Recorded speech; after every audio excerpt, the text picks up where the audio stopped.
Bien, dans cette vidéo, je vous propose de résoudre trois équations qui sont simples, mais qui nécessitent deux ou trois étapes de résolution. D'accord? Je vous suggère, avant de les faire, d'aller voir la vidéo de cours sur la résolution d'équations. Et si jamais vous avez de très grosses difficultés dans les équations, allez voir la vidéo qui s'appelle Équations de base, parce que cette vidéo-là vous montre vraiment des équations beaucoup plus simples que ces trois-là. Hein, d'accord? Si vous avez déjà vu vidéo de base et que vous voulez des équations un petit peu plus avancées, eh bien cette vidéo, vous pouvez continuer à regarder celle-ci, elle est faite pour vous. Alors bien entendu, hein, je vous propose d'essayer de les tester seul, de mettre la vidéo en pause, d'essayer de résoudre ces trois équations et de reprendre le cours de la vidéo pour vérifier. Allez-y. Bien, alors commençons par définir ce qu'on veut, comme quel est notre objectif dans la résolution d'équations. Dans la première équation, vous avez un nombre inconnu qui s'appelle y, et bien vous voulez trouver combien vaut y. Dans la deuxième équation, vous avez un nombre inconnu qui s'appelle x qui apparaît, il apparaît même deux fois, bon, ça c'est pas grave. On veut trouver, dans la deuxième équation, à la fin on voudra trouver combien vaut x. Et dans la troisième équation, le nombre inconnu cette fois s'appelle t, ben notre but ce sera de trouver combien vaut t.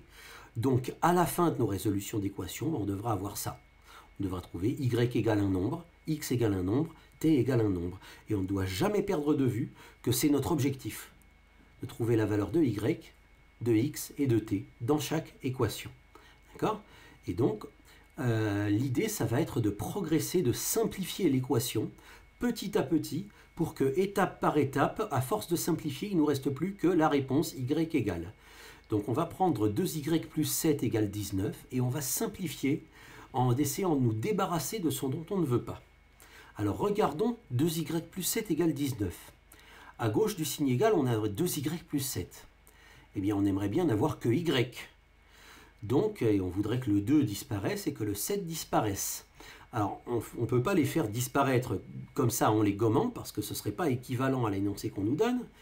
Et on ne peut pas les faire disparaître tous les deux ensemble, parce que ça, ce serait source d'erreur de faire deux choses ensemble.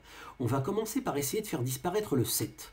Hein, on a plus 7. On voudrait bien que le plus 7 s'en aille. On voudrait bien ne plus avoir le plus 7. Mais on ne veut pas juste gommer le plus 7 pour ensuite avoir quelque chose qui n'est pas équivalent à notre égalité. Hein, on veut connaître le nombre y qui, quand on le multiplie par 2 et qu'on rajoute 7, donne comme résultat 19. Eh bien, voilà. Pour faire disparaître le plus 7, je me dis, ben, quel est le contraire de plus 7? Le contraire de plus 7, c'est moins 7. Donc, l'idée, c'est que je vais rajouter un moins 7 à gauche et à droite du signe égal dans cette équation. Donc je vais recopier cette équation et je vais, en recopiant cette équation, juste rajouter un moins 7 à gauche du signe égal et un moins 7 à droite du signe égal. Voilà, comme ceci. Hein, prenez le temps de remarquer que c'est bien ce que j'avais juste au-dessus, avec un moins 7 qui est venu en plus à gauche du signe égal et un moins 7 qui est venu se rajouter à droite du signe égal. C'est logique. J'ai deux nombres qui sont égaux, l'un qui s'appelle 2y plus 7 et l'autre qui s'appelle 19. Si je leur retire à chacun 7, les deux résultats vont être égaux aussi. Si je leur fais à chacun d'eux la même chose, les résultats vont être égaux. Et donc, qu'est-ce que ça me permet de faire d'avoir rajouté ce moins 7 ? Ben, ça me permet de dire que à gauche du signe égal, regardez ce que j'ai juste à gauche du signe égal. J'ai 2y plus 7 moins 7. Attendez, plus 7 moins 7. Quand on rajoute 7 et qu'on retire 7, ben on n'a rien fait. En fait, plus 7 moins 7, ça fait 0. Donc le plus 7 et le moins 7, ils se neutralisent l'un et l'autre. Ils s'annulent tous les deux. Donc en fait, je peux les barrer. Je peux faire comme s'ils n'étaient pas là. Et voilà comment je me débarrasse du plus 7. En fait, je rajoute un moins 7 qui va venir l'annuler. Mais en fait, mais à droite du signe égal, je ne dois pas oublier que j'ai aussi rajouté un moins 7 et que ça fait plus 19, ça fait 19 moins 7. Et donc à droite du signe égal, j'obtiens le calcul 19 moins 7. Et 19 moins 7, je peux calculer combien ça fait. Combien font 19 moins 7 ? Ben 19 moins 7, ça fait 12. Donc, à la ligne d'après, je vais mettre ce qui me reste. À gauche du signe égal, les 7 ont disparu, il ne me reste plus que 2y. Et à droite du signe égal, il me reste le résultat de mon calcul, 12. Donc, j'obtiens 2y égale 12. Vous voyez, on vous laisse débarrasser du plus 7, et ben on s'en est débarrassé. On est arrivé à une équation où il n'y a plus ce plus 7 qui nous gênait. Maintenant, il y a quand même encore autre chose qui nous gêne. Hein, regardez, on a 2y égale, et nous, notre objectif, c'est d'avoir y égale. Donc, on aimerait bien se débarrasser de ce 2. Mais ce 2, c'est une multiplication par 2. Alors, comment se débarrasse-t-on d'une multiplication par 2 ? Eh bien en divisant par 2. C'est la même technique. Je vais recopier mon équation, je vais juste rajouter un divisé par 2 à gauche et un divisé par 2 à droite. Donc j'obtiens 2y divisé par 2 égale 12 divisé par 2. Et là je regarde à gauche du signe égal, la fraction 2y divisé par 2. Eh bien ça se simplifie cette fraction. Je peux simplifier les deux. Les deux, quand je multiplie et que je divise par 2, c'est comme si j'avais rien fait. Donc à gauche du signe égal, une fois que les deux seront simplifiés, mon y va rester tout seul comme je le voulais. Et à droite du signe égal, j'obtiens le calcul 12 divisé par 2. Eh bien ce calcul-là, je fais le calcul. 12 divisé par 2, ça fait combien? 12 divisé par 2, ça fait 6. Donc après simplification, j'obtiens que y égale 6. Et ça, c'est la solution de mon équation. Le nombre y que je cherchais depuis le départ, en fait, c'est le nombre 6. Et si je regarde l'équation du départ, 2y plus 7 égale 19, celle qui est écrite en gris, si je remplace y par 6, j'obtiens 2 fois 6 plus 7 égale 19. Et je peux vérifier que c'est vrai. 2 fois 6, ça fait 12, et 12 plus 7, ça fait bien 19. Donc j'ai bien trouvé la bonne solution avec cette méthode-là. Maintenant, je vous propose de passer à la deuxième équation, celle qui se trouve à droite. 4x moins 17 égale 7x plus 31. Et à chaque étape, on va se demander quelle est dans cette équation la chose qui me dérange le plus et comment je fais pour m'en débarrasser. Comme on a fait précédemment. Donc regardons cette équation là en haut à droite. Quelle est dans cette équation la chose qui me dérange le plus? Eh bien la chose qui me dérange le plus, c'est d'avoir deux fois le x qui apparaît. J'ai un 4x à gauche du signe égal et j'ai un 7x à droite du signe égal. Moi, mon objectif, c'est d'obtenir x tout seul égale un nombre. Donc mon x, je voudrais qu'il apparaisse qu'une seule fois. Donc en fait, je voudrais bien me débarrasser soit du 4x, soit du 7x, pour avoir x qui n'apparaît qu'une seule fois. Bien, je vais me débarrasser du 7x. D'accord? Comment je vais faire pour me débarrasser du 7x? Je vais dire, le contraire de 7x, c'est quoi? Le contraire de 7x, c'est moins 7x. Donc l'idée, c'est de recopier cette équation en rajoutant un moins 7x à gauche et un moins 7x à droite du signe égal. Je fais la même chose à gauche et à droite du signe égal, donc les résultats vont être égaux.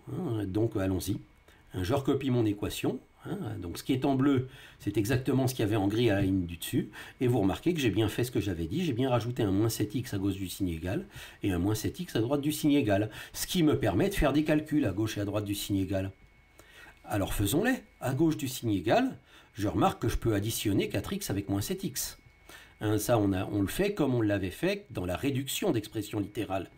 Je vous renvoie à votre cours de calcul littéral. 4x moins 7x, ça s'additionne. 4 moins 7, ça fait moins 3. 4x moins 7x, ça fait moins 3x. Donc à gauche du signe égal, je vais pouvoir additionner et obtenir moins 3x, avec bien évidemment le moins 17 qui va rester, puisqu'on n'a pas travaillé avec. Et à droite du signe égal, maintenant, regardez à droite du signe égal.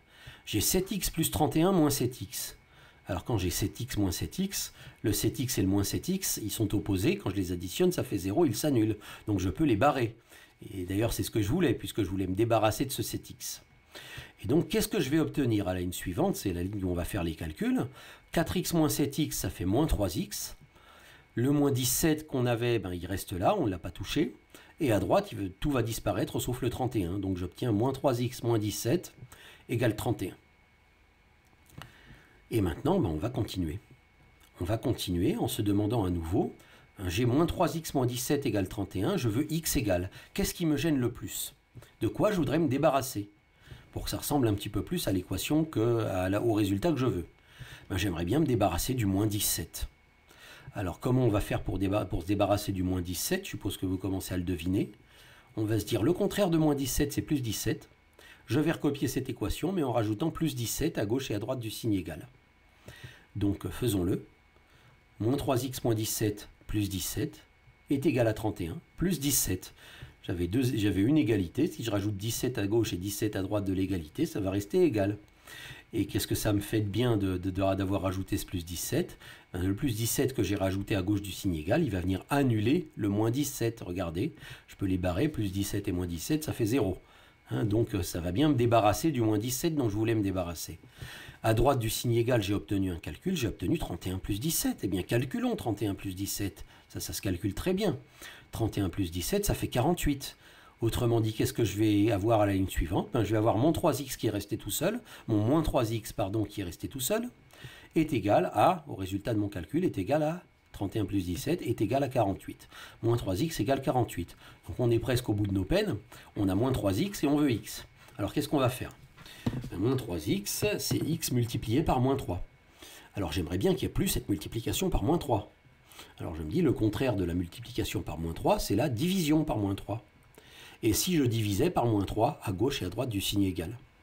Eh bien c'est ce qu'on va faire. On recopie notre équation en rajoutant un divisé par moins 3 à gauche et un divisé par moins 3 à droite du signe égal. Et on a fait tout ce qu'il faut pour que la fraction qui est à gauche du signe égal se simplifie. Je vais barrer les moins 3, il ne va plus rester que x tout seul. On a tout fait pour ça, on l'a fait exprès. On a fait exprès de diviser par moins 3 parce qu'on savait que ça allait simplifier. C'est constamment ça qu'on fait. À droite du signe égal, je n'ai pas de x, mais j'ai un calcul. 48 divisé par moins 3. Je peux effectuer ce calcul. 48 divisé par moins 3, il se trouve que ça se divise. Si ça ne se divisait pas, j'aurais laissé une fraction simplifiée. Mais là, ça se divise. 48 divisé par moins 3, ça fait moins 16. Donc le x est égal à moins 16. Et vous pouvez vérifier, en remplaçant moins 16 dans l'équation donnée au départ, que 4 fois moins 16 moins 17 donne le même résultat que 7 fois moins 16 plus 31. Là, je vous laisse le faire tout seul. Et on va passer à la dernière équation. 3 multiplié par 2t plus 5 égale 78. Alors, même raisonnement. Moi, j'ai 3 multiplié par 2t plus 5, mais je veux pas ça, je veux t. Je veux t égale. Alors, petit à petit, on va passer de ce qu'on a à ce qu'on veut, par étapes. Alors, qu'est-ce qui nous gêne le plus dans l'équation qu'on a, dans 3 multiplié par 2t plus 5? De quoi on voudrait se débarrasser en premier? Eh bien, on voudrait se débarrasser des parenthèses. Mais je ne peux pas gommer les parenthèses simplement comme si elles avaient jamais été là, parce que là, j'obtiendrais quelque chose qui ne serait pas équivalent à l'équation qu'on me donne. Là, je change l'exercice et je n'ai pas le droit de changer l'exercice. Je dois appliquer une règle de calcul dont on sait qu'elle ne change pas l'exercice, qu'elle donne quelque chose d'équivalent. Alors, quelle règle de calcul avez-vous appris qui supprime des parenthèses? Eh bien, la seule règle de calcul que vous ayez appris qui supprime des parenthèses, c'est la distributivité. Ici, dans ce cas-là, c'est la distributivité simple. On multiplie par 3 une somme. C'est la même chose que de multiplier séparément le 2t et le 5 par 3. On peut le symboliser en faisant ces flèches-là. Donc, je vais multiplier séparément le 2t par 3 et le 5 par 3. Donc, 2t, quand je le multiplie par 3, ça fait 6t. Et 5, quand je multiplie par 3, ça fait 15. Donc après avoir développé par distributivité, j'obtiens 6t plus 15, et le égal 78, je ne l'ai pas touché, je le recopie. Si vous avez des difficultés avec la distributivité simple, vous pouvez aller voir la vidéo correspondante dans le chapitre calcul littéral. Et donc voilà, là j'ai atteint mon premier objectif, je voulais me débarrasser des parenthèses, je voulais une équation sans parenthèses, j'ai une équation sans parenthèses. Et en fait, cette équation, elle ressemble beaucoup à la première qu'on a résolue, à 2y plus 7 égale 19. En fait, c'est exactement la même chose avec d'autres nombres. On va faire pareil. On va faire pareil maintenant que la première équation qu'on a résolue. Eh bien, on veut se débarrasser du plus 15. Comment allons-nous nous débarrasser du plus 15? Eh bien, on va recopier cette équation en rajoutant un moins 15 à gauche et à droite du signe égal. Parce que moins 15, c'est bien ça qui va nous annuler le plus 15, comme on le veut. Donc, je recopie cette équation. Si t plus 15, je rajoute moins 15. Et égale 78, auquel je rajoute aussi moins 15. Si je rajoute moins 15 que à gauche et pas à droite, eh bien là, ce sera plus équivalent à ce que j'avais avant. L'égalité ne sera plus vraie. Donc, il faut bien que je rajoute le moins 15 à gauche et à droite. Donc, à gauche du signe égal, le plus 15 et le moins 15 s'annulent. On a tout fait pour ça, donc on peut les barrer. Et donc, il ne va plus me rester que 6t. Et à droite du signe égal, j'ai le calcul 78 moins 15 que je peux effectuer. Donc, 78 moins 15, ça doit faire 63. Donc, j'obtiens... Voilà, 78 moins 15 que je calcule, 6t égale 63. Et là, on se dit, j'ai quand même beaucoup simplifié les choses. La seule chose qui me reste et dont je ne veux pas, c'est le 6. Parce que j'ai 6t et je veux t. Je ne veux pas 6t égale, je veux t égale. Donc là, j'ai une multiplication par 6. Comment je vais simplifier, comment je vais supprimer une multiplication par 6? Eh bien, je vais la supprimer en faisant le contraire de la multiplication, c'est-à-dire en divisant par 6 à gauche et à droite du signe égal. Et je recopie mon équation, j'obtiens 6t divisé par 6 égale 63 divisé par 6. À gauche du signe égal, je vais pouvoir simplifier la fraction en barrant les 6 et le t va rester tout seul. Et à droite du signe égal, il suffit de faire la division 63 divisé par 6. Alors 63 divisé par 6, vous pouvez simplifier la fraction, ça fait 21 divisé par 2, ce qui fait 10,5. Donc la valeur de t, c'est 10,5. Et si je vérifie ça en remplaçant t par 10,5 dans la première, dans l'équation qu'on nous avait donnée dans l'énoncé, eh bien 2 fois 10,5, ça fait 21. 21 plus 5, ça fait 26. Et quand je multiplie le tout par 3, 3 fois 26, ça fait bien le 78.